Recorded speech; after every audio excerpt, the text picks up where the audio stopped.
The worst horror movie I ever saw was fucking great. Hello, and welcome to This May Hurt a Bit, a podcast about horror film franchises. My name is James Strayer. And I'm John C. Myers. And we're going to talk about Friday the 13th. This is our first episode, actually, and we were kind of debating over which, it wasn't a very long debate, but it was, But it was passionate, damn it. It was passionate, yes. It was, do we do one of the big ones or go for something smaller? And I kind of do feel like, for at least myself, having not really had much experience in podcasting, I was like, yeah, let's get our feet wet with Friday the 13th, because we got, 11, 12? There's 12, I believe. And there's plenty to talk about in this series. So yeah, like we kind of started out with the episode 0 last time. We're just going to go through each episode in the series. And I don't know if we can definitely like go scene by scene with something like this, because after rewatching recently, I was like, I don't know, man. Yeah. But there's still plenty to talk about, especially the genesis of this movie, actually. Directed by Sean Cunningham, and it kicked off not only a much longer franchise than they ever expected, but also about 1.5 million copycat movies too. Yeah, at least. which is pretty fantastic. I think about 40 of those were by Sean Cunningham himself. Right, exactly. So I mean, he got his start. This was a total. I mean, I don't know. I think it's stupid to say cash grab, but the guy did just want to make a living, and there's nothing wrong with that at all. I believe just prior to this, he was making softcore films. Basically, yeah. So he started out doing some like softcore kind of stuff, because it was like, I think they would call them marital aids. There you go. And they made I love that. They made decent amount of money. He had this deal with these 3 producers. They're 3 theater owners, owned the Esquire theater chain, I believe it was. And he would, fund his films. Yeah, he didn't have necessarily like a huge love for the art of filmmaking. And this is like from him. This isn't us judging him. But he wanted a job that didn't suck. And he liked movies enough. And then he made Last House on the Left with Wes Craven. He produced that. But didn't want to get locked up in the horror thing. Right before this, he'd made a couple of children's movies. So I'd try to do some more wholesome stuff. Manny's Orphans and Here Come the Tigers, where he met a lot of the same crew he worked with on Friday the 13th. And part of the reason they went to do it is because they had such a good time working with him on these other things. I mean, you can't go wrong with that. If your captain is fun to work for, why not? Yeah. I mean, I've certainly myself, like in my short independent filmmaking career, you're like, oh, is that guy going to be that? Hell yeah. Well, I'll hang out with that dude. Those will be some jokes, you know? This will be some yucks. So have you seen Last House on the Left? I still haven't, no. That is a horror blind spot for me. I've read a lot about it. It's one of those where I kind of feel like I'm worried that the hype is going to go either way. Either it's going to be overhyped, like, well, this is dumb, or they were absolutely correct and it's nauseating. So, I mean, I'm definitely one of those, I'll watch almost anything, but there's a couple of that type that I don't want to put in my eyeballs. Yeah, just not, I think that the time for me, it's kind of like me in going to Disneyland. The time for that to have happened has passed. Yes. Like, I will not enjoy it now. Just, I think it's fine. Like, I'm not knocking the movie. It's just, it's not something I want to experience at this point. And we just lost half of our audience because they're like, oh, they won't even watch that. And I'm not saying it will never happen. I'm just saying now it's not a huge pull for me. Yeah. But yeah, that came out in 72, I believe. So it was early 70s. So this was a solid 7 or 8 years afterwards. Yeah. And he announced it by putting out an ad in Variety before having made the film, which is fantastic. He just had the title, and I love that. He just had the title. I was like, well, let's see if we can hustle some money out of this. And he's like, there's nothing scarier than the phrase Friday the 13th. Right. Sure thing, man. But it paid off. Although I do like the title that they started with, which was Long Night at Camp Blood. Yes. Which is fantastic. That is very great. I don't know if that would sustain 12 movies. No, and not at the level they ended up being at. Right. Yeah. Which is so wild with some of this, and we'll probably get into this later, that the critical and negative feedback this all got when there's like so much worse than this already in existence at the time. But it was, it crossed over. Yeah. So, who are some of the other, well, not unsung heroes, because, Tom Savini is not exactly unsung in the least, but they were giant fans of Dawn of the Dead. So they went right to the mastermind behind the makeup there. Yeah. Which is funny, because you'd think that, like, oh, Dawn of the Dead, this, as we know it now, this pillar of horror that had to have been huge, Right.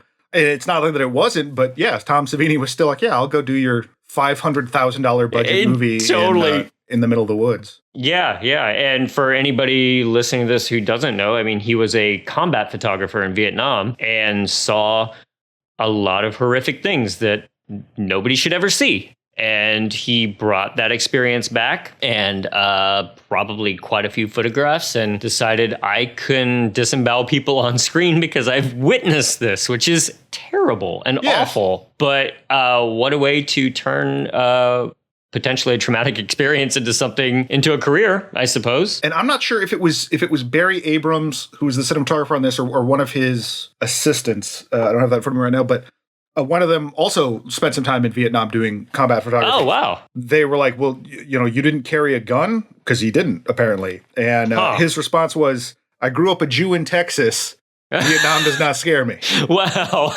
Yeah. I know in some of the other films, it could have been like one of the Living Dead films or very possibly a Friday the 13th. It was like the director just called him up before they had a script and said, all right, just start thinking of ways to kill people.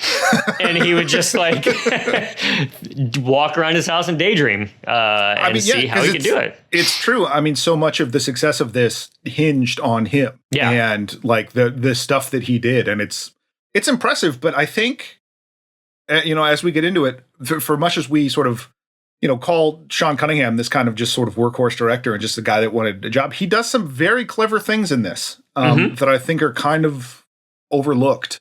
I don't think this is an amazing movie. I mean, let me get that right out of the way. Like, sure. It's not particularly great. But there are moments in here that are cleverer than I think I initially gave it credit for. Right. It had been a while since I've watched this one. There's like part 3 and 4, I believe, and maybe 2. Gosh, like whenever I get in the mood for this series, part 1 is not where I start usually. So I think I've seen it less often. There were definitely moments where like, and this movie's been aped so many times, but at the same time, there were like several moments, especially towards the end when we get into Mrs. Voorhees, that I found kind of genuinely chilling and effective, But yeah, the rest of this is just kind of, kids at a camp and Tom Savini's magic and some perfectly fine performances, really. Yeah, and in this one, it is a bit more of a mystery because it isn't Very like there true. isn't an established stalker or prowler or whatever. Which, I mean, that's been aped as well because you have other the slasher movies like My Bloody Valentine and something like that. Where it's, you don't know. I know what you did last summer. You don't know who did it. So that's it's not unheard of. But for people that are like, oh, Friday the 13th, I'll just pop this on and it'll be Jason. It is not. But, exactly. That's the kind of special knowledge you get from this podcast alone. Right. Yeah. But it is kind of funny. We were talking about it, how, that what we're trying to do is this overall view of these series and particularly the later ones. So these first ones, while they're the most notable, are for us somewhat perfunctory. That we're like, well, we just got to get through this to get to when he gets to Manhattan. Right. Yeah. Because I mean, so much scholarly stuff and so much reviews and so much, anniversary celebrating the film series like that have talked about this. Right. So it's tough to really impart a whole lot of new knowledge and new viewpoints on it. But I still think it's worth talking about. And you lay the groundwork, and who knows, like maybe people who didn't grow up on VHSs will find this and be like, oh yeah, Friday the 13th, huh? Yeah. Yeah. So yeah, I guess we don't have to go scene by scene because one of the things that I did find amusing, and I just sort of knew this going into it, obviously, but it is just kind of like somebody gets separated from the pack, killed. Somebody gets separated from the pack, killed. It does have a pretty fantastic setup that I will always be a sucker for the harbinger type character, the don't go that way type character. Usually played by a old man who is either drunk or kind of off his rocker a little bit. In this one, he's this old guy named Ralph. He's the don't go that way, you're all gonna die type of guy. You're going to Camp Blood, ain't you? God damn it, Ralph. Get out of here. Go on, get. Leave people alone. You'll never come back again. Oh, shut up, Ralph. It's got a death curse. Which I love. And then they end up calling him the Prophet of Doom, which is like, I just love that kind of language, especially juxtaposed with just like this old grizzled townie, you know? Yeah. And it's particularly great, like, because no one on set liked him because they thought he was a big weirdo, but he was just like almost like a methody actor. Right, exactly. Who's just like off muttering he stayed in character and off muttering to himself. Perfect. But apparently, like, yeah, those that knew him said he would have, loved all the attention that this got. But I love his character in this. He does not have any knowledge about it. Right. Yeah. And like, is he just a drunk weirdo, or was he aware of what was going on? Or is he the killer himself? Like, I kind of like there's some very subtle red herrings that are thrown out through this that I like a lot. Yeah, That definitely. being one of them, particularly when he shows up later at the in the camp. Oh, at the camp. Yes. And I don't know if this is in every movie, because I know he shows up again in sequels.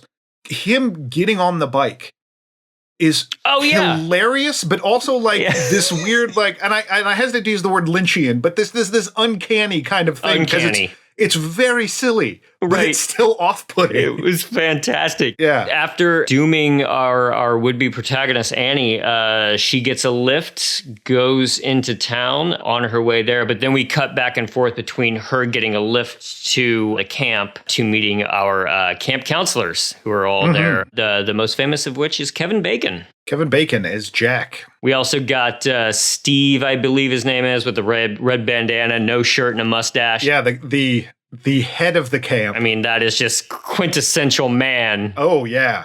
Oh, 80s man. Yeah, he is. He's the picture of authority here. Actually, I mean, that's an interesting, like, you look at him and you're like, oh, he's a character in a 70s movie that would be in touch with his feelings. Right. But man, he's hardworking. He's doing stuff. So he's translating the go-go 80s. Yeah, right on the cusp. Yeah. I mean, because there's all different forms of masculinity in this movie, where you have Bill, who just, puts his head down and does the good guy stuff, as much as there are actual characters. And there's fleshed out. Ned's the goofball. But yeah, Steve is the gamma male. Right. Right. I always like to think about this too, and just like with a lot of these kind of films, and this is zero judgment whatsoever, but some of the people who acted in these didn't act for much longer after this, whether it be the quality of films they were in. I don't want to make any sort of judgment on their abilities necessarily, but there's something really endearing to me about just being like, yeah, that's something I did in that summer of 1979. And now I'm an investment banker, which is literally one of the guys in this, you know? And like, what a cool story. Like, what a cool thing to just do for a little bit, you know? Yeah. Like, I was always amazed. Years ago, there was like a Where Are They Now thing on like MTV or VH1. It was about Men at Work was one of the things. And like the drummer for Men at Work is a physics teacher now. And I'm like, how cool is that? You're that's like, amazing. It's, the land down under, whatever. Yeah. But that's great. Yeah, the actress that plays Annie was only there for like 48 hours. She was not there very long. Because they just according to the book On Location in Blairstown by David Grove, like they just kind of rushed her through. Wow. She didn't really get to meet anyone, but she took a really strong liking to Tom Savini, and particularly his assistant Tazo. I want to make sure I'm saying his last name right because it's Greek as hell. Who talk about unsung heroes. Yeah, this guy's one of them, Tazo Stavrakis. Okay. But like they got on pretty quick. But yeah, it was just like, let's do these daylight scenes. Mm-hmm.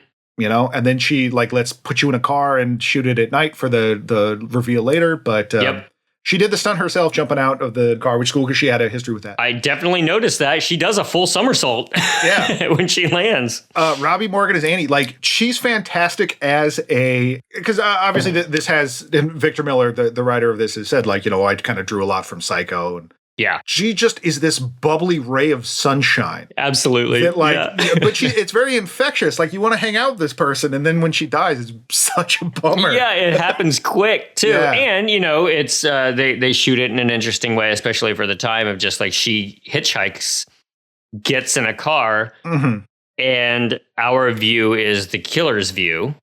We do not see at all who's driving the car, and then she starts to flip out. I can't remember what kind of like clues are in it, sets her off, but they pass the turn off. Oh, right. Yes. And she's like, we should probably start, and the car speeds up. Right. And according to her, they weren't going that fast, but it effectively, it worked. Looks impressive. So the driver of the Jeep gets out, stalks her through the woods a little bit, pins her up against a tree, and slices her throat. And that's the first, well, except for the prelude, which we didn't cover at all. She definitely, it's cute. I've seen interviews with her where she's very attached to the idea that she's the first death in Friday the 13th. In the current timeline. In the present time, yeah. Especially because she can kind of like hang it on the Janet Leigh from Psycho type of thing, which is great. Because it does open with this murder of these two camp counselors, and I believe it's 58? 57. 57. The handheld camera thing, the point of view. During the first couple weeks of filming, they did not have a Mrs. Voorhees yet. They were trying a whole bunch of different actresses, including Louise Lasser, which would have been wild. I highly recommend her performance in Blood Rage. It is just bonkers as hell. And I don't know, I not coming at this from 1980, and like I have no idea who Betsy Palmer is outside of this. If I had seen this having seen Blood Rage, there is no way I could see Mrs. Voorhees show up and be like, oh, this is going to be good. Like, exactly. This person's here to save you. Right, exactly. And, it is, I guess we can get more into Betsy later, but like evidently she read the script and said it was a total piece of shit. And she signed on because she needed a new car. Yeah, her car broke down. Yeah. So she was like, all right. Yeah, I guess I'll do this. Was not enthusiastic about it. Thought it would just sort of come and go and she'd never have to like worry about it. And she even didn't like it like at first at all, but I love it when this kind of stuff happens. But like she started going to fan conventions and just loved all the slasher fans out there. People would get their photo taken with her. She'd wear the sweater, all that kind of stuff. Well, and apparently she was very delightful on set. She made brownies for everyone and stuff like that. Like, was a real sweetheart. Except for she and Adrian King didn't get along. But when you think about their scenes together, this woman comes on set to beat the shit out of you. Right, exactly. I mean, fair enough. So they didn't have this cast yet, and so for the point of view shots, a lot of time it is the cinematographer, the camera operator. Okay. But there's like other times where someone else is wearing the raincoat. They all just kind of handed it around at different times. That's fun. God, what like how chaotic, but kind of fun. Just for that kind of thing. Yeah, I wonder what the poor casting director is just like, okay, I have to find a sweet old lady by like Friday. Well, it was basically Sean Cunningham. I mean, like they did work with some cast people, but there was a lot of like, we had this list we were going down, and some other people were like, no, I'm not doing that at all. Right. Yeah, so we go back to the camp counselors who are just trying to prepare the camp for that summer camp, the summer that's coming up when all the kids get there and stuff. So, I do get a little tired of the overused Chekhov's fill in the blank, but you get Chekhov's arrows. You start filming an archery range in a slasher film, and those will come back around. Yeah, we start to get to know the camp counselors a little bit. Everybody's joking around. Somebody like fakes drowned. Yeah, because Ned is the playful guy, the practical joker. That this is a character that you see throughout slasherdom. Right. There's always this guy. Like there was one I watched recently, Nightmare Beach, I think it was called, where like it's the same guy and he does it like 4 or 5 times. And you're like, I can't wait for this guy to die. Exactly. Good God. But it is interesting because you have at this point, like this movie took a lot of flack when it comes out. And I can't speak for those later episodes or the later sequels yet. But there's the whole thing about like this sexualized, like you have premarital sex and you die. Right. Yeah. And while that there's certainly some overt things to this, what we see about the camp counselors at this point is they show up. Steve, the head camp guy, the gamma male, is like, all right, you guys get to work immediately. Yeah. Paint this, go do that, whatever. You see Bill painting a little bit. Steve and Alice putting up some gutters. There's a little hint that maybe something's going on there, but as soon as he leaves, there's a little bit more work, and they just fuck off and hang out at the beach. Right. So, to me, this is less Jason or Mrs. Voorhees as this, like, sex, premarital Avenger. sex bad. Yeah, whatever. Yeah. There are different kinds of this sort of figure in different folklores, but the one I'm thinking of is this Austrian Schnabelpärchen, if I'm saying that right. Yeah. And they're these crow women with they wear dresses like that, but they have crow beaks and they carry on scissors and they come to your house to make sure your house is clean. If it's not clean, they slice you open and fill you with straw and stones and trash. I think. Yeah, but it's just that. It's like that these guys didn't work. They just slacked off. And so instead of being this like no sex avenger, it's more like Protestant Taskmaster. Judge Dredd. Although I guess Judge Dredd is Protestant Judge Dredd. Right. But it is this like, it's more like it's these laceabouts. And sometimes that involves, these gold bricks. Sometimes have sex. Right.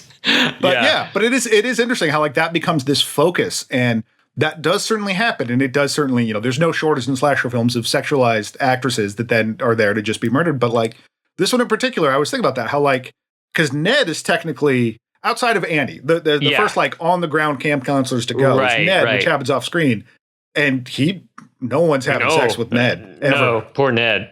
Yeah, I mean that's definitely a good call, because like the head counselor just like he just leaves and gets stuck in a diner for half of the film. Yeah, he's got to go do something, and then the rains are going to come. He's going to come back after lunch, and then he just kind of doesn't. Right.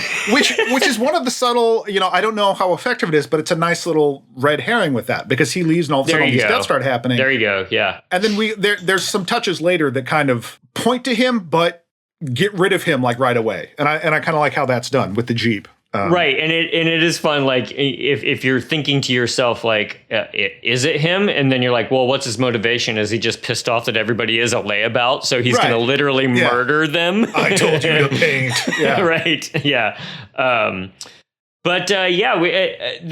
We see them messing around on the dock, and the one guy like fakes fake drowns. But it did occur to me though that like, based on who we, ends up finding out who the murderer is and her reasoning, shouldn't she be sitting there applauding that moment where like 5 people jump in and save a drowning person type of thing? She should have like, I want to see her just be like watching from the woods and go, all right, they're in good hands. Bye. Right. Yeah. My work here is done. Yeah, because she's there watching, because you see the point of view. And it's not to get all Reddit about it, but you could have just killed the one guy. You could have just killed the gamma male Steve, and then been like the place isn't opening. Exactly. But, maybe we don't have the internet. Maybe she didn't find out about it till later. Found out about that day. It's like, or we don't even know where she lives now. So maybe she traveled cross country. She heard about it, She's like, well, I came all this way. But that's a very good point. I actually didn't think about it. Where she watched these people like dive in and save a drowning person.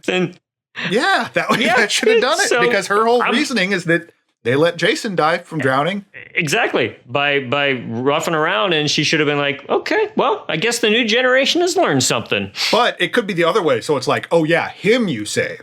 Oh, but there you go. My son, you couldn't be bothered. Yeah. There you go. Yeah. There's no reasoning with her, I suppose. Right, yeah. This is a weirdo that's just hanging out waiting for people to have sex and kill them, apparently. right. So.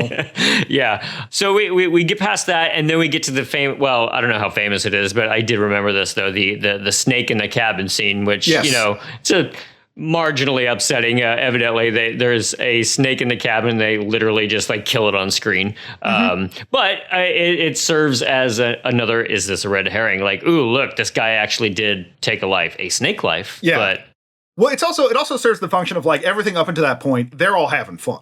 Like it's fun. Even when Ned like fakes that, they're all running. Then he's just that Ned. He's wrestling around. Yeah. And then here's this snake, and they're still kind of like not that. Alice is obviously freaked out, and everyone's like, I don't know what to do, but they're still just like, ha ha ha, we can do whatever, nothing's gonna hurt us. And then when he finally when Bill steps forward and kills the thing with the machete, not only does it kind of suck the air out of the room, it's true, as a viewer, because you're like, oh my god, I think they just killed that snake. Yeah. Them initially reacting is like, oh, death is real.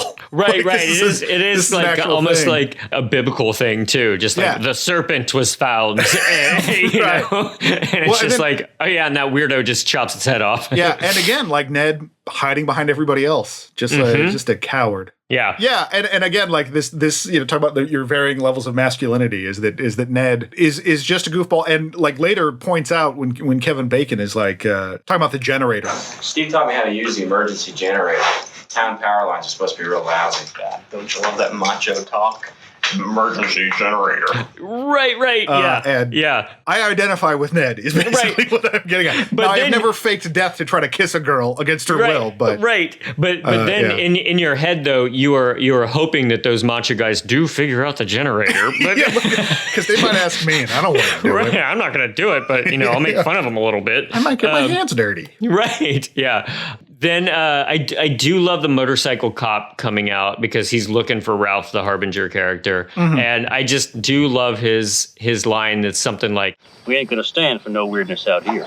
Right. and I do love just a classic use of the word weirdness with a capital W. The Muppets, where they're like, it's high weirdness in here type of thing. I enjoy the 70s hippie capital W yeah, weirdness. well, yeah. Like he's like, would you just get off a spaceship? I'm talking about grass. Yeah. Yeah, exactly. Yeah.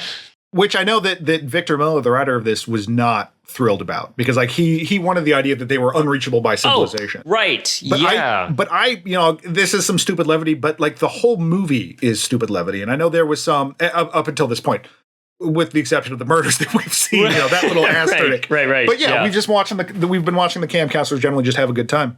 And I know there was a similar, from what I read, there was a similar kind of scene in Last House on the Left that both Cunningham and Wes Craven are like, I kind of wish that wasn't there. But this one, it doesn't bother me because, and maybe it's just the looking back of like being so connected now that like you still don't really have a way to contact the cops aren't just sitting there waiting at the edge of the camp thing. You're still isolated from everyone, so it didn't feel as like they were immediately there. Yeah, I get his point, but right, it's still like they have to travel out there. Like the rain is coming anyway. You still don't want an authority figure out there either way. Right, regardless, because they don't seem to enjoy the cops. Right. They actually, that's where they run into Ralph again, as you were saying earlier. He's in a closet and he's still just rambling. This place is cursed. Yeah. And yes, the bicycle. Yeah, no specifics. Just in general, this place is cursed. And again, you get Ned's powerful masculinity being like, Get out of here, man.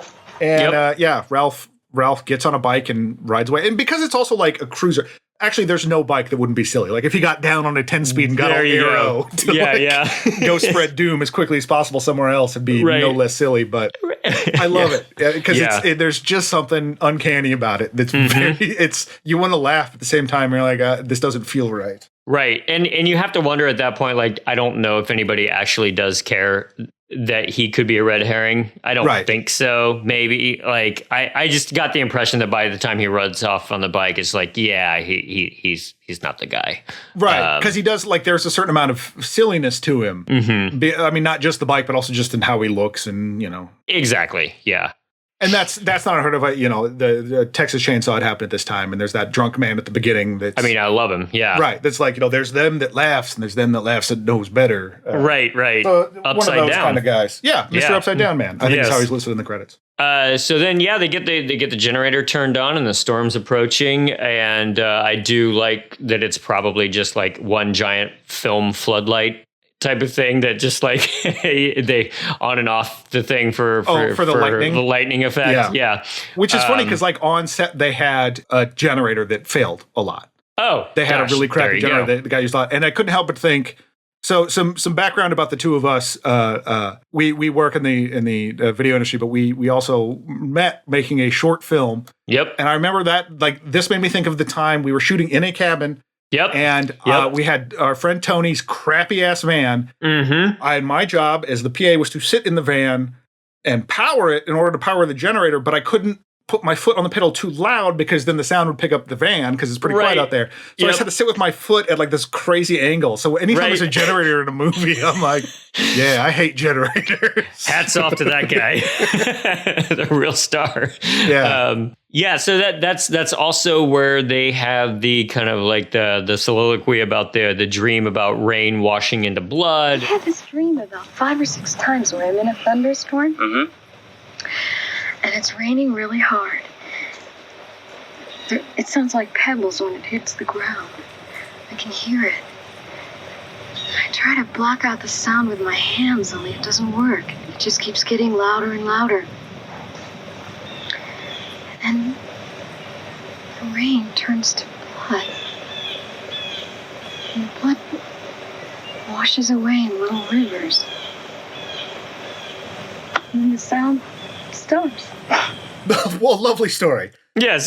But this is interesting because it also positions Marcy, who gives that speech, like probably the longest speech outside of Betsy Palmer's later. It kind of sets her up like she's going to be the main girl, that she has this vision. Right. And that, this blood thing, that's going to somehow come come about later, and it does, but like no time has really been given to anyone else. Like a little bit of time has been with Alice, with her relationship with Steve. But this just really kind of focuses on, this is someone with actually some inner life. Right. You know, maybe she's probably going to be around. But then she makes the mistake of having sex. Exactly. Right. But not before they attempt strip monopoly, which just makes no sense whatsoever, but well, it made Alice really identifiable because she was like, I hate Monopoly, and I'm like, I hope you live, because right, exactly. I too hate Monopoly. I hate Monopoly too. Yeah, but I did, because I texted you about how does strip Monopoly even work? How do you buy stuff? And of course I looked it up, and there's all kinds of variations online. Oh, really? And in fact, when I typed in strip Monopoly rules, the first thing was strip Monopoly rules autofill UK. Like it was the British, they play a different version than we do. I do. I like two things about that. One, you just wrote in rules. They're like, this rules. Strip Monopoly rules. And Google just came back with, hell yeah, brother. Yeah, exactly. But also, it does make, it does just put a fine point on it that our lack of knowledge about Strip Monopoly means that we were probably the kind of teenagers who were watching Friday the 13th movies and not playing Strip Monopoly at all. I don't have a body people want to, quote unquote, see. Right. It was particularly funny because Brenda, who has a great idea to play strip Monopoly. Yeah. That actress, Laurie Bertram, at the time was a born-again Christian. Still was, but at the time very at this crossroads of where do I want to go with acting or my religious life. Ended up taking the religious path, got married to a guy, went to Liberty University, the Jerry Falwell University. But like, again, by all accounts, absolutely lovely and game for stuff on set. And Tom Savini had a huge crush on her. Oh, and in the book I mentioned earlier, he mentions it several times as almost like the one that got away. But he may have that on every movie. I don't know. He's quite the character. Yes. Although, like, could you imagine Tom Savini with someone who went to Liberty University? Yeah, exactly. It's very, very funny. Tom, like devout Christian. Well, it's almost like the dude who made Street Trash ended up becoming a devout Christian. Oh, right. Like, yes. Okay. Wow. I guess you just got it out of your system. True. Way, and I mean, people are searching for things. Yeah. I don't blame them. Sometimes you find it in melting hobos. Right. So they cut back to Jack and Marcy having sex, and then I do love this, but the camera pans up to a guy in a bunk bed above them, and his throat is slashed already, and it's starting to drip. Yeah. Oh yeah. Well, it was Ned. This does do a thing that I like in horror movies, where right after the speech, the Marcy speech about the blood stuff, Ned's just kind of farting along, not working. On the edge, like, and then he sees someone in the cabin, like he sees this hooded figure. Right. They go in, and he's like, "Hey, what's going on?" And follows him in there. And he goes in, and then the camera lingers on it for a bit. You don't hear anything. Sure. The camera just lingers, and I always love that. The thing that I always think of, and it's a much better movie than this, but we were talking about it the other day. Don't Look Now. There's a bit where like this person goes through a door, the door closes. There's something about how long they stay on the door that seems like just a nightmare. Exactly. And I always find that very much more effective than like you hear a thwack or a totally a Ned scream. Yeah, something foul is going down behind that door. As we get to the sex scene, part of the reason they were able to get Kevin Bacon is they called Kevin Bacon's agent, and they told the agent that Kevin would get to have sex in the movie. Kevin's agent said that Kevin would like that because he likes sex. Which I just like that. I mean, I'm trying to imagine that phone call, and there's no version of it that isn't just hilarious. Well, also, it's just like, like, I'm trying to make it in this business, man. Why'd you have to rat me out like to a director like that? That was a joke over beers, dude. I'm trying to run this rep of hating sex, and you just blew it up in my face. Right. I'm trying to be Kevin Bacon, Amish movie star. Exactly. No buttons. Right. I think she gets up after a bit, and then probably one of the most famous kills in the movie is Kevin Bacon. Yes. And this pretty tremendous, he starts feeling blood on his face, and then an arrow comes up through the bed, through his throat. It's fantastic. And it took forever to film. Yeah. And they had, and this was for how iconic this is in this movie. Mm-hmm. It was a prop that Savini had used before in Martin. Oh, right, yeah. The George Romero movie. Where in this one, it was someone getting stabbed with a stick. This is the stick coming through. But they basically set up this bed for Kevin Bacon to kind of like sit under. I think he was on his knees underneath. And with high def, you can really kind of see the join of where his head meets the appliance. But they do a good job of covering that in shadow or whatever. Yeah. Mm-hmm. And they tried it a whole bunch of different ways, like trying to get the camera set up a whole bunch of different ways. So he's on his knees forever, which is gotta be. I mean, particularly in your 40s, you're like, oh no, 5 minutes, no, no. But when they're doing that, and the arrow's supposed to come through, they're supposed to pump blood out. It's a ice bag that they filled with blood, puncture it with that on the way up through the appliance, and then the blood's supposed to come out. Pump the blood out. Time of the shot happens. The pump stops working. So Tom Savini's assistant Tazo grabs the tube and just blows it out. And that's why you see that big spurt of blood, which is amazing. It's so good. Yeah. And so it's funny because reading it in that book, like the making of, it's such, when I see it now, it's such a heist movie thing. Where you're like, oh my God, I hope this works. Oh, Tazo pulls through. Yeah. Oh, you're just pulling for him to have it work. Right. Exactly. Yeah. It's wonderful. That was the kill that I think from this movie that it's always been kind of burned on my brain. Mm-hmm. And I mean, there you go. As we'll discuss further, I'm sure, in this entire podcast. But like, Kevin Bacon has sex, dies. Yeah. Mm-hmm. It is. This is the explicit thing. And then later, I mean, at the beginning, those two are about to have sex. That's true. You know, they get chop blocked. Yep. So he's dead, and Marcy is in the bathroom cleaning up. Mm-hmm. And this is an interesting. This is one of the things I was talking about earlier about Sean Cunningham being slightly more clever than I sort of initially gave him credit for. And they repeat it a couple of times. Once, like exactly where both when she's in the bathroom and later when Brenda's in the bathroom, where the way the camera's set up, it's kind of obscured by the doorway a little bit, and you really get the sense of like, oh, I'm in stalker view now. Right. Like, this is someone outside. This is a killer outside staring. He's going to go get her. And the camera moves a little bit, and she hears a noise and turns and looks, but nothing changes. Right. Doesn't react or whatever. So then you're subconsciously, I guess, like, put off reset a little bit. Yeah, because you're like, oh, well, now I don't know what point of view is what. So it kind of heightens the tension of that scene a bit, which I like a lot. Right. And this is the most overt psycho part of it, which is a neat twist on it where the camera like tightens in on her. She's can't get the sink to work, gets the sink to work, hears a noise, goes back and examining the shower.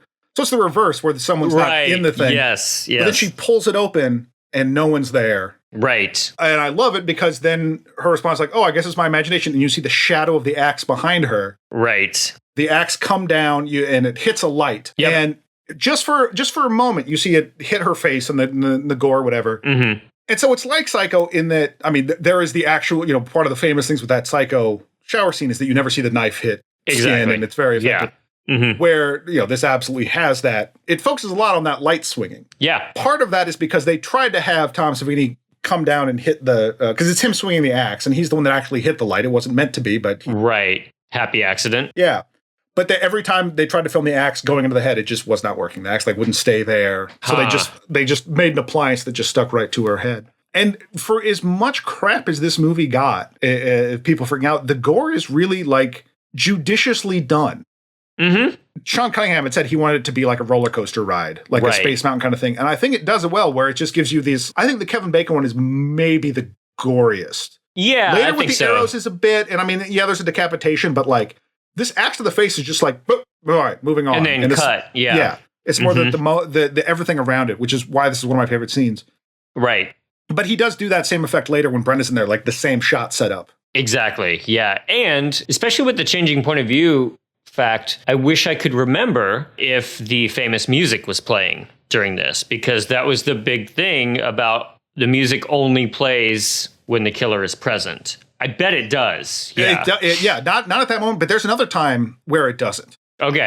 It might be during that scene we were talking about earlier where the killer's looking at the lake, but it's not 100% of the time. Right. Which is also a little like puts you a little off kilter because in previous point of view movies like Black Christmas, right, which is to me a much more disturbing movie. I think so. Yeah. Yeah, has like the heavy breathing of the killer, and in Halloween, it starts with nothing, but then you got the eye masks, the eye holes and stuff like that. But it is funny for Sean Cunningham being like, let's rip off Halloween. How much of it he didn't do. Yeah, a lot of the building of tension with Michael Myers kind of sneaking around or whatever. And then, there's obviously some connection between Alice and Laurie Strode as far as these Tomos characters, but Alice is no Laurie Strode. No. Like, Alice is not a self-assured person who like gets things done. She just wears pants and doesn't take her shirt off. Like, yeah, she's just kind of there. Yeah. I mean, like so many of these characters, they're just there. So after that fantastic scene, I was kind of jarred by getting cut to our lead camp counselor just chilling in the diner in the rain, having a cup of coffee. It just, I'm not saying it took me out of it, not in a bad way at all, but it was just like, oh yeah, this guy, and oh yeah, another location. Right. Like a store. This feels strange, but I'm not saying that in a bad way at all. Like, it's just like, wow, that was a cut, you know? You spent so much time in this camp, but all of a sudden, like, you're back out in the real world. And the actress who plays Sandy, the waitress, I think they wanted to have someone, like, a name to be that person as well, and they couldn't get it to happen. Yeah. And I hate this term, but in my head canon, that part should have been played by Martin Scorsese's mom. I would have see it. Oh my God. Just that character. Just think of that. She was, for those of you that aren't familiar, like she was the mom in Goodfellas with the painting or whatever. Like she's in all his movies. She's just utterly fantastic. If you gave me a choice between having dinner with Martin Scorsese and her, I would have to stop and think about it because I love Martin Scorsese, but I love her and I would just love to talk to her. Exactly. Yeah. But yeah, if you could just have her be that role. Every other Friday the 13th is no longer about Jason, but is about this waitress. Right. Could you imagine her telling her son, like, oh, I was in a picture this weekend? Like, I went down to Connecticut. It was in this little picture. This sets Steve up as like not being around. Exactly. Boy, he would have had to go really quick to get to this diner. Yep. But this is what I like. So we talked to them about how, I've left my counselors there. I got to get back. They are literal babes in the woods. Right. And then when he leaves, you see him get into a green Jeep. And they don't make a huge thing about it. But there's just like he's trying to get his car started. It's a green Jeep. You're like, wait a minute. The only other time I've seen this green Jeep is at the beginning. Right. So it's sort of like it absolves him, but implicates him at the same time. Exactly. And then so he drives back there's a policeman that's nearby, gives him a ride. Not bad enough to have Friday the 13th. We've got to have a full moon, too. We keep statistics. We have more accidents, more rapes, more robberies, more homicides, more of everything when there's a full moon. And there's a full moon. I love that. Yeah. And as soon as he gets back to the camp, he's immediately murdered. Exactly. So it's as far as a red herring, I like how efficient that is, where it's like, well, it's not him. He's been gone. But wait a minute. He drives that car. Oh, now he's dead. Okay, well, that's out of the way now. And Steve recognizes the killer. There's that moment that I really like.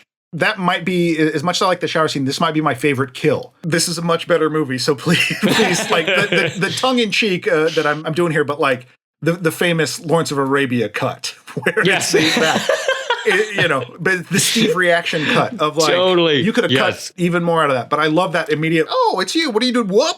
And that's all you see out of it, which again, for a movie that's taken so much shit about being so gory and awful, right. that's the most effective kill. It's well done. And, that also implies, like, obviously Steve knows who Mrs. Voorhees is. As an audience, we don't know still.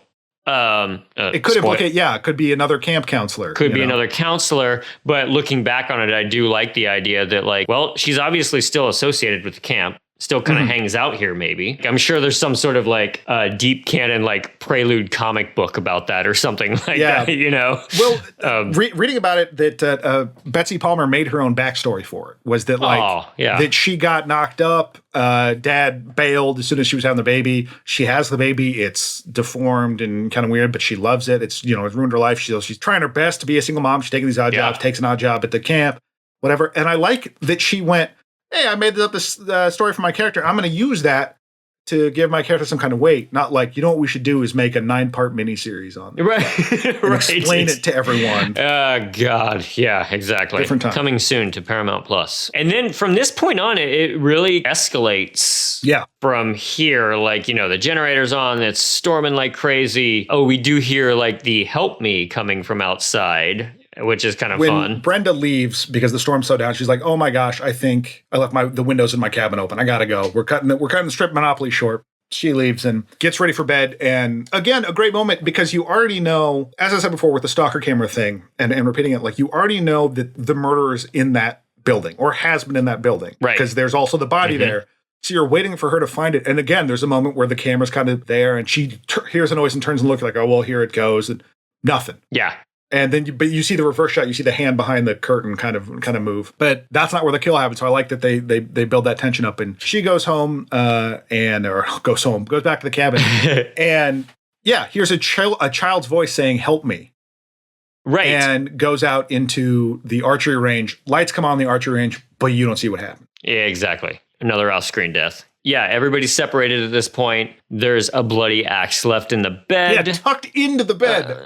Tucked in, yes, exactly. It's like nice and cozy. It's the axe head is on the pillow, you know? Alice and Bill, like, we don't know what's going on. The lights are on at the archery course. He's like, well, let's go check it out. Yeah. And that's when they go to the cabin and find the axe in the bed. And it's like, that's weird. Yeah, like, and that is fun to think about because at this point, like, us as the viewers have seen so much carnage, but these people kind of know that they don't even know that something weird is going on. It's just a storm. Yeah.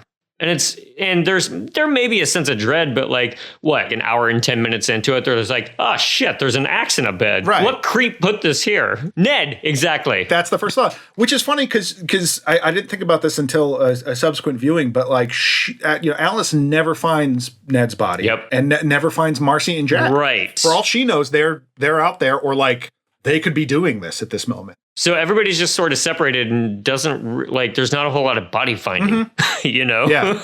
And then they're looking for Bill and he's full of arrows and stuck to the back of the door. Yeah, because so they go and they look around for a bit and they come back to the cabin and Alex is like, you know what, I'm going to take a nap. Yeah.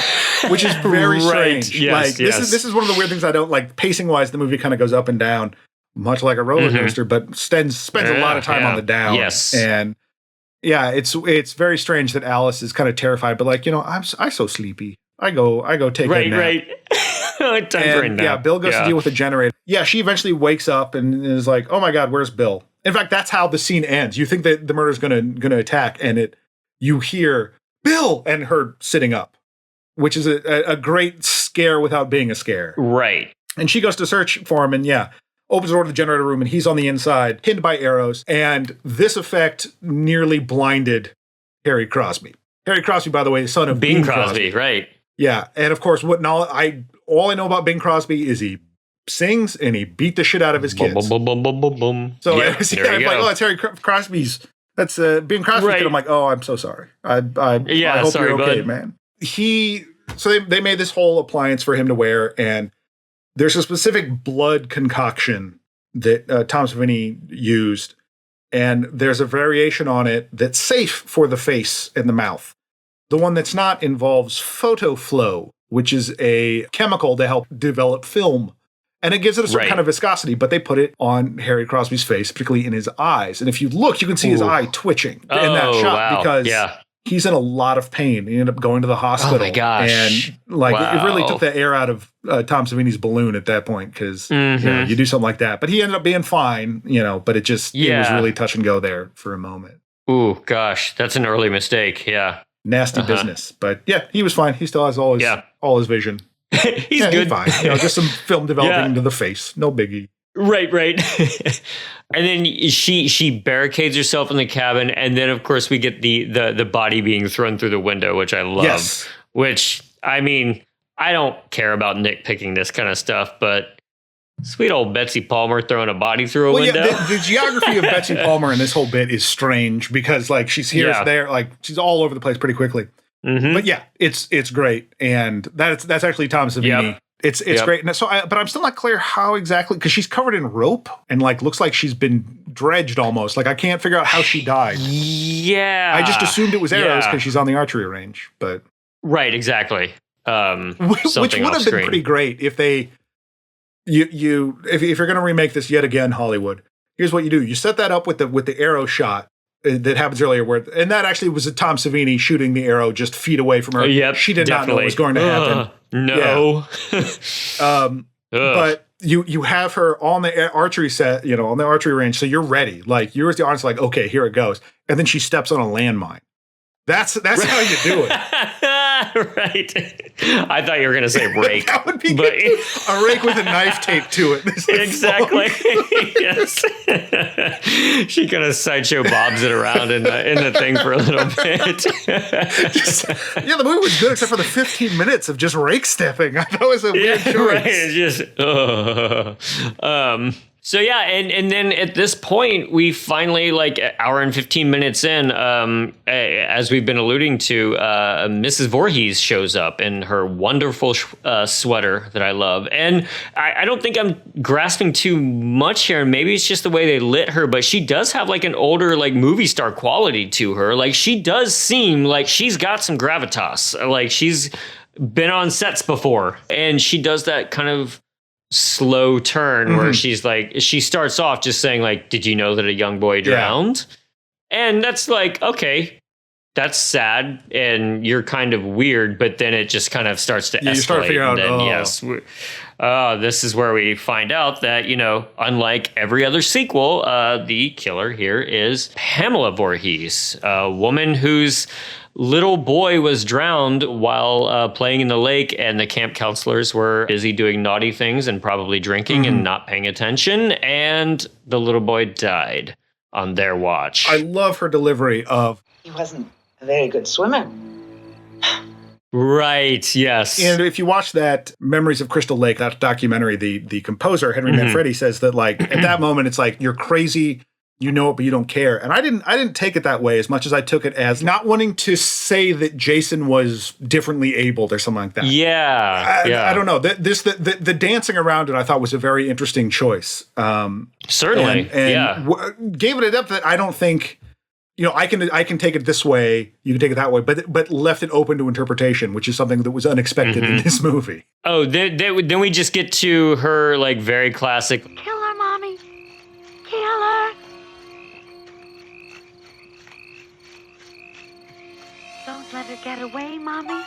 Don't let her live. That is just one of those moments that, like, yes, I've seen this many times. Yes, I knew it was coming, all that kind of thing. But I don't know. She's so good that I bought it, and it's kind of genuinely creepy. Well, and again, it's this reverse Psycho. That sweater. Yeah. But it's the reverse Psycho where it's the mom inhabiting the personality of the son. Right. Which is funny because Victor Miller, the writer, has said that, yeah, it's like basically like through therapy later, I figured out that I created Ms. Voorhees, Pamela Voorhees, as the opposite of my mother. That this is someone that loved her child and would, which is a great, like, man, like, screw you, mom. Go like, on. I've made a ton of money out of this. And right. But this is a moment for me, and it's I've seen this before several years ago, and I don't think I got to it till like my teen years, but I don't know if it's just my age or the current time that we're living in, but something that I found like unconsciously upsetting about this was that the reveal of Pamela Voorhees makes it, and this is true of a lot of slasher things, where it's like, it's not just the seeming randomness of the violence, that you're just being, this maniac is just attacking you.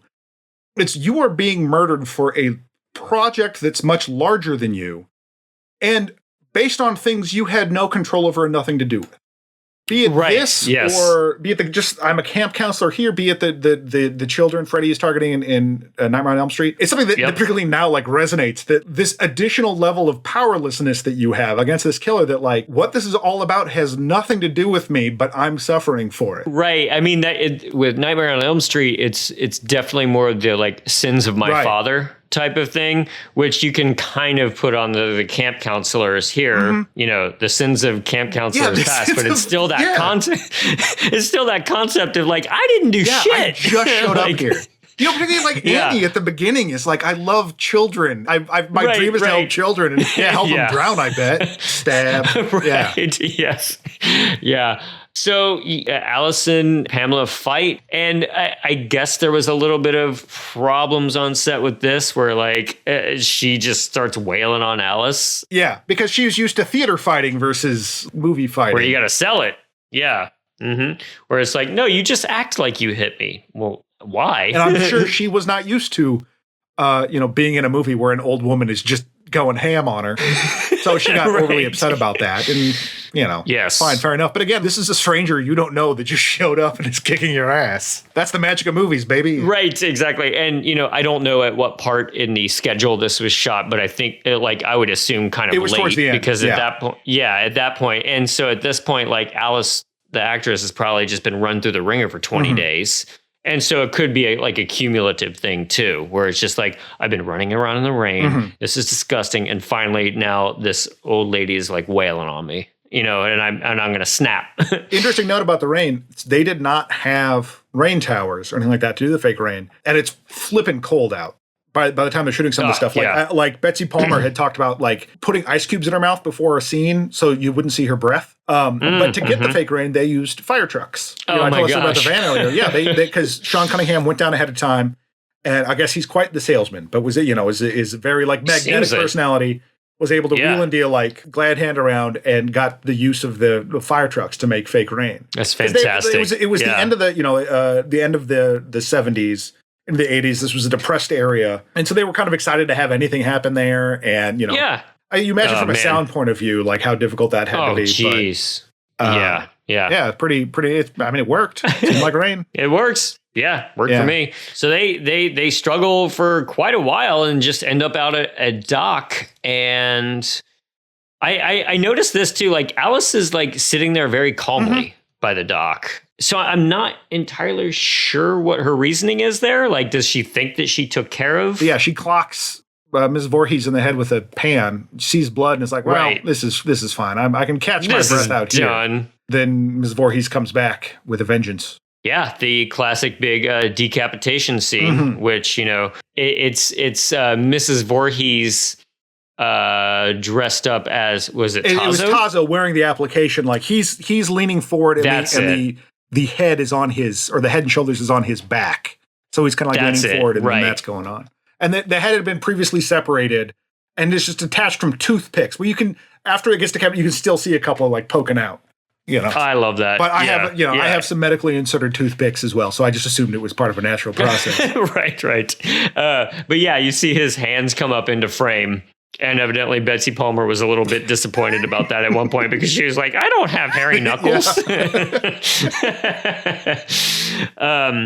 But yeah, now all is well. Mrs. Voorhees has been decapitated. This will never happen again at this camp. Well, I think. I think everyone's safe. And I like that. That because she stopped at the edge of the dock and was like, "Well, I'm safe here." She's like, "Okay, fuck it. I'm getting into this boat. Yeah, I'm getting into a canoe, and I'm going out. They can't touch me." Which is a callback a little bit. And I don't know. I have not read if this is any sort of homage to or callback to. Let's Scare Jessica to Death, which opens and closes with the woman in a boat on the middle of the lake. Oh, right. Which I suppose while we're talking about that, we should talk about the accusations, the Mario Bava accusations. Oh, yes. Mario Bava made a movie called Twitch of the Death Nerve, otherwise known as Bay of Blood. Such a good name. And people were accusing this movie of ripping it off, which at the time, like in the age of everything is available online anytime, always. It's easy to just like stumble across stuff. Oh yeah, well that's just as available as that. It's very unlikely anyone saw this. Right. There is some speculation that the people that owned the theaters, and I guess I should rewind and say the similarities are not a ton. There's a kill in the second one, I guess, in front of the part 2 that is much more like this. The javelin. Yeah. But it's really kind of spurious. There's like, well, it happens by a lake and people die. Right. Okay. Slashers. Yeah, there's the most, and Sean Cunningham has said he's never seen it. Other people involved said they'd never seen it. There's some speculation that because the producers who helped kind of co-write the script a bit, like they brought in hers uncredited to fix up the script and different things. Because they made money on these like exploitation pictures, that they might have shown that and remembered some stuff from it. Maybe I don't know. Yeah, there's apparently this guy Martin Kitrosser, who is a longtime associate of one of these producers, Philip Scuderi. He was the script supervisor, and he was the one. Was like, no, there's a lot of similarities here, and I was like, I don't know what you're talking about. Right. He suggested to them that they end the movie with a dedication to Mario Bava, and they were like, no, yeah, that's not happening at all. But this guy also named his first child Mario Bava Kitrosser. So I did not know that. He might be really seeing things he wants to see. Yes. So I don't know. Wow. Yeah. Okay. Everything is Mario Bava to this guy. Exactly. Super fan. But this also leads to another contentious moment, which is the first appearance of Jason. Yeah. This Jason here is played by Ari Lehman, who I think is in that Crystal Lake documentary is like people loved him because he had weed. Yeah, yes, I did. Yeah. He was just hanging out like selling weed to people on set. Yeah, because he had worked with Sean Cunningham previously on the Here Come the Tigers, but apparently Which I love because you see him in that documentary, and like before he's actually introduced who he is, he's wearing just a leather vest, no sleeves. Yep. This goofy mustache. I'm like, oh, I bet this is a makeup guy. No, it's Jason. It's okay. Jason. That also tracks. This first Jason. Yeah. But he pops out of the water unexpectedly and pulls her back in. Tom Savini takes credit for this. Yes. Also, but also so do I think both script writers. I think so. On their own take credit for it, and it seems like I think based on the shooting script, it does seem like it came from the script writers more than Tom Savini, because like I don't think in the shooting script Crazy Ralph was even mentioned. I think he was kind of like an appearance after. Okay, yeah, but I just think that's funny that like it's been so long that. So much of the book I was reading is people like, I think it was this, but it might have been this. I'm not sure. It's been so long. And also when you're in it, you're working like 18 hours a day. Yeah. And people are hopefully having ideas left and right, you know, and you just run with the best one. And I do love Tom Savini's impetus for it because he had just seen Carrie. Yes. And he called it the seat jumper moment at the end when Carrie thrusts her hand out of the grave at the end of that. When I first saw Carrie, I was just at home watching it on TV on I think it was on HBO or something like that. And during that last final thing where Carrie's hand reaches out of the rocks to grab Amy Irving, my mom grabbed me. Oh, and terrible. That's a Scared the hell out of bonding me. moment. Yeah. Awful. And this might come up again. Well, no, I'll save the story if we do the Child's Play movies. But I have a story about a church-going person and the Chucky dolls. Nice. Not great. But, but so stay tuned for that Totally, one. yeah. But yeah, so it's an effective scare. Whether or not your mom is ruining your childhood or not, it's a really good scare. It's good, yeah. Because at this point, like that's all you know about Jason is this, like, and the way they kind of dole out that information is it's like, oh, a kid drowned there. You know, you get this like little like burr, and then it ends up, oh my God, that's the fulcrum of this whole thing. That's the centerpiece. Right. But then you think that's just what made the actual killer go nuts. And then this thing happens, or does it? It's billed as a dream sequence because we cut to her waking up in the hospital, and it's just like, okay, was that a fever dream when she's like, you know, passed out or something like that? Obviously, part 2 will tell us so. But I mean, that's just one of the beauties of these franchise things is it's just like, well, this beautiful last idea spawned 11 more films and an entire thing. But I just love that kind of logic that nobody really cares. Like, we're just going to tell a fun story. Well, even Victor Miller, in describing the death of Bill being pinned to the door by arrows, how unlikely that is. He's like, why let logic get in the way of a good movie? Oh, I know. Yeah, and it's absolutely. Great. Well, yeah. and it's Take very that, Neil effectively. deGrasse Tyson. But it's also like it's effective because it is this like out of nowhere, like you think everything's safe, and oh yeah, the actual like evil the child turns out like he's still around. But then it's like it's effective in this way of, even if it's, let's just say this was just this movie, it was never something else. Yeah, she wakes up in the hospital. This was apparently just a dream. Do you remember very much? The boy. Is he dead too? Who? The boy, Jason. Jason? In the lake, the one who attacked me, the one who pulled me underneath the water. Ma'am, we didn't find any boy. What boy? What are you talking about? She's like, well, then he's still out there. And it's this zoom in on the lake, and you actually see like a couple of bubbles or something. Yeah. And like intentional or not, it's very effective. And this I love the end theme, but it's very somber and kind of dreamlike. But it works as he's still out there, or as this more subtle Texas Chainsaw Massacre ending, whereas, this person is insane now because of this, because of what they went through. And I like that kind of lack of catharsis in like, I've decapitated Ms. Voorhees. She's gone, but like, I'm screwed. Done. I'm checked out. The rest of my life is over. Right. Yes. I love that end theme so much, and I think it's just because I'm a dumb super fan, but like that style of music, zooming in slowly on a beautiful lake with trees, it just made me think of Twin Peaks completely. Oh, totally. You know? It was just like, and how's Annie? Well, she's in a hospital. How's Jason? Exactly. But yeah, it's a very somber ending, which I like a lot. But at the same time, like, yes, you're final girl, as you want to steal Carol Clover's phrase, that she's safe, but not unscarred by this. Mm-hmm. And as we find out in real life, Adrienne King was not unscarred by this. Yes. After it came out, she was being stalked. And in the 80s, that wasn't like a thing. And it's nasty. But I do like anytime they talk about it, both in that documentary and other things I've read, they never name this individual.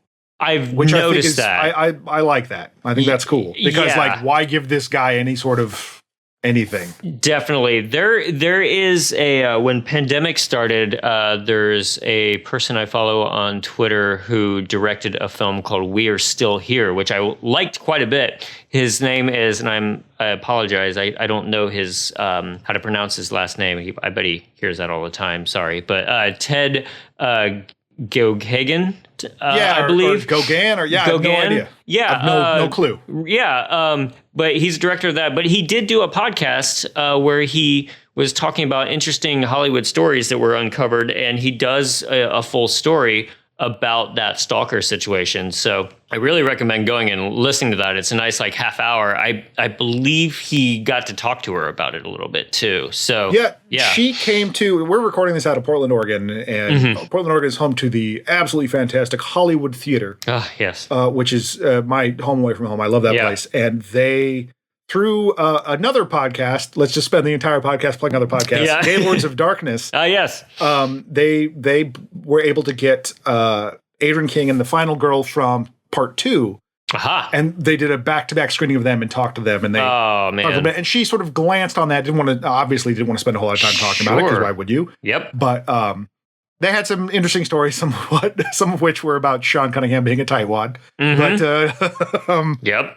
It's a horrible thing for a person to have to deal with, like to pretend to have to deal with this and then in real life have to deal with this. So exactly. Yeah.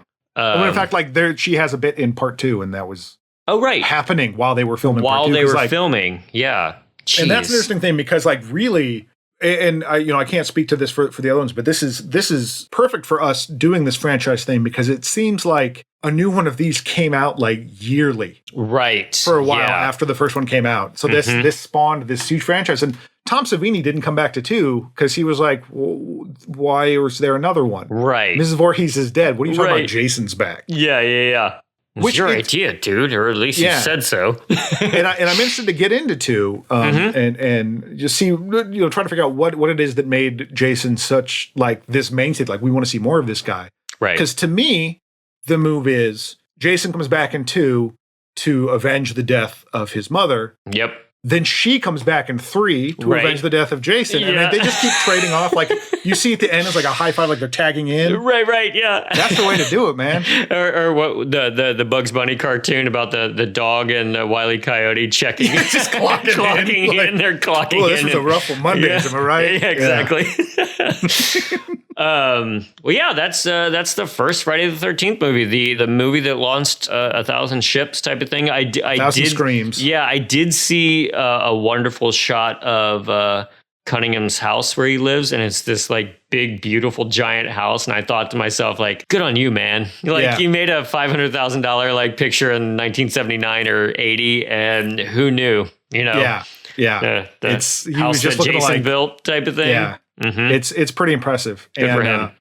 And it was a family thing. His wife was assistant editor on there. She was like, they built an edit rig on set. Yeah. And so she was kind of doing stuff. But then, and so Victor Miller, I think, was supposed to be a part of that too. But he was, as what happens in small crews a lot, pulled away doing other things. Exactly. Yeah. And then they took it to someone else to kind of finish it off. But they didn't have time to shoot, or the money to shoot a whole lot of extra stuff. So a lot of what you see is what they shot. There's not a whole lot of additional stuff. Yeah. And then his son was initially going to be Jason. Oh, I see. Yes. But then his wife was like, hell no. Because apparently that final shot that took a while. It took multiple attempts. You're timing a 14-year-old being underwater. That's scary. Come at the right time. Like and it was like in October. Right. So it's got to be so cold. Right. Yeah. Which is something I'm curious to explore further. The locations of these things. Has there been a West Coast slasher? Because I feel like so much of this stuff happens in like, That's a good Haddonfield question. is in Illinois, and then you got Jason. Yeah. Freddy, I always assumed Nightmare on Elm Street was a he's East Coast Illinois comic. I think he's Illinois or Indiana. I can't Obviously, remember. Texas Chainsaw Massacre is East Coast. Yep. I failed geography, so none of this actually means anything to me. But yeah, if there's, I know in H2O, I think she's moved. Laurie Strode has moved out west. That sounds right. Yeah. And I don't know where the Leprechaun thing. So we'll find out. Yeah. This will be an exciting journey for me to learn how maps work. Exactly. One last tidbit to talk about was just the general reaction that this film had. And, there have been, slasher films before. Halloween was already a big, that's fair to say it's a big success. And Halloween was, I believe, 1978. But one thing that I just find so fascinating about this was I will always love Siskel and Ebert. I just grew up on them. And I, even if I don't agree with them, usually Roger Ebert is not only so thoughtful and such a great writer, but it's just did this movie achieve what it set out to do? Was his general, and that's always what I try to think about, frankly. But I don't think Ebert was much of a fan of these films at all. And in fact, they did a whole extra episode of one of their TV shows about the disturbing trends of slasher films in the 80s. And Gene Siskel went so far, there's a notorious review that he wrote where he basically said, this is the beginning bit, "It has been suggested to me that a great way to keep people from seeing a truly awful movie is to tell them the ending." So he basically goes into, in the third paragraph, telling everybody that it's Pamela Voorhees and don't go see this film. He then goes so far as to, he doesn't publish her address, but he does say, "Betsy Palmer lives in the little town of Rowton, Connecticut. I'm sure a letter under general delivery will get to her." So he hated Friday the 13th so much and what it represented that he's doxing the poor Betsy Palmer. Yeah, know, it's completely absurd. And I also love that she's she has said, "I didn't live there. I lived in Illinois at the time. I've not seen letter one from all this." But as much as I do enjoy Gene Siskel, go fuck yourself, man. What a shitty thing to do. And also absolutely. And I understand this, as we talked about, this was a breakthrough for the mainstream, and it did inspire a ton of copycats. But Caligula had come out by that point. There are so many worse movies that have come out, and that the insane pearl clutching that they did, particularly looking back at it now. And I know this was the 80s, there was the video nasty panic. You didn't have access to the same kind of things you do now. And so some of this more sleaze stuff entering more mainstream is not the majority of people had never heard of Dario Argento or some of these exploitation films that we now are just run like water. We could just get it. Go to Shudder. At the same time, this isn't that bad. Compared to other movies that have even been out. It's just wild to me, the visceral. It's almost like his son Jason drowned at a summer camp. And how dare he make a movie about this? Yes, exactly.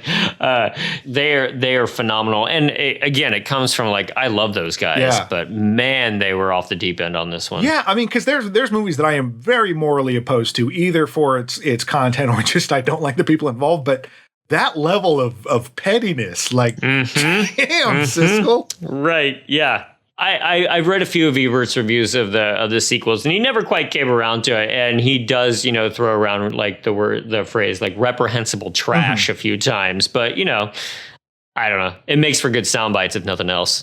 I'm sure you're not wrong. And in fact, Carol Clover with her whole looking at these horror movies from a gender perspective, whatever, is trying to raise them up from what I believe she called the underbrush of cinema. That there are valuable things to glean from studying these, whatever. And they're trashy, but that level of disdain is wild. Right. Yeah. I do not like Eli Roth or anything he's done. But to write a review, we're write him a letter. Here's his parents' number. You call them and you tell Mr. him to and spank Mrs. their Rock. boy. Yeah. Yes. Yeah. But yeah, that'll be fun to kind of revisit occasionally as far as like the popular culture reaction, or even just, the general reviews of stuff like this, especially in the early 80s when it was becoming more prominent. And, And I think, there are some people that say that they mark this kind of return to conservative thinking in the 80s that kind of grew along with that, because that'll be interesting. Yeah. And we'll see if that's true, because I mean, certainly they do. I think the later ones really start more heavily on the like sex equals murder, but I think it's also those things sell movies. Yeah, exactly. So I mean, you can draw those lines, and I'm not saying they're not there, but just that's also what happens. That's why so many of these exploitation films are the way they are, is because we just need to get butts in seats.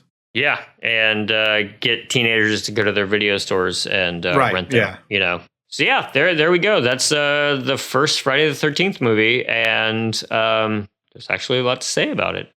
Frankly, we've got at least 10 more. I think we're going to decide we're not going to do Freddy versus Jason until we've covered all the Nightmare series. Well, you have 10, and then there's the 2009 remake. Yes, we got to do the remake because that's just what happens now. So yeah, I guess the only last thing to do is to go to our in memoriam so that we can definitely like honor the people who died in this film. But I believe that the kill count was 11 for this, including the people who, oh no, I'm sorry.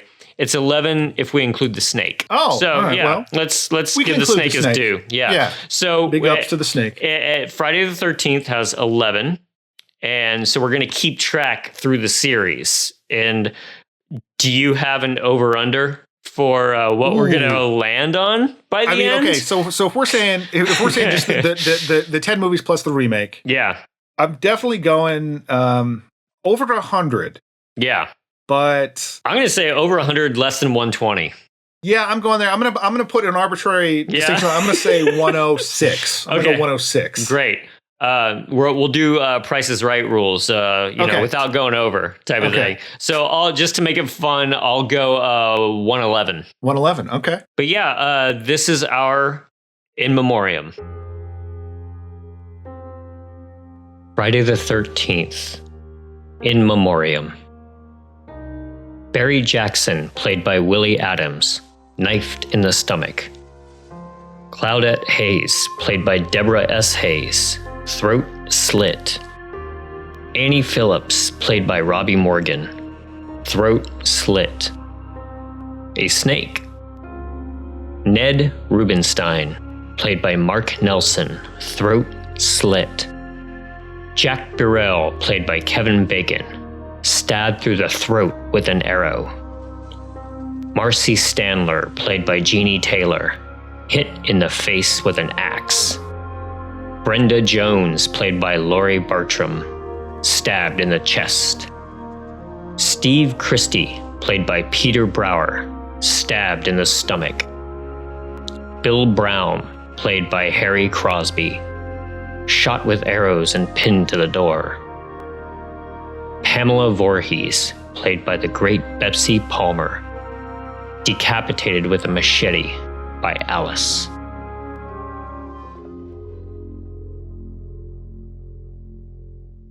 Okay, that was the first Friday the 13th film. We're going to be back in a week or two, haven't decided yet, with the Friday the 13th Part 2. No, it's just Part 2. It's just Part 2.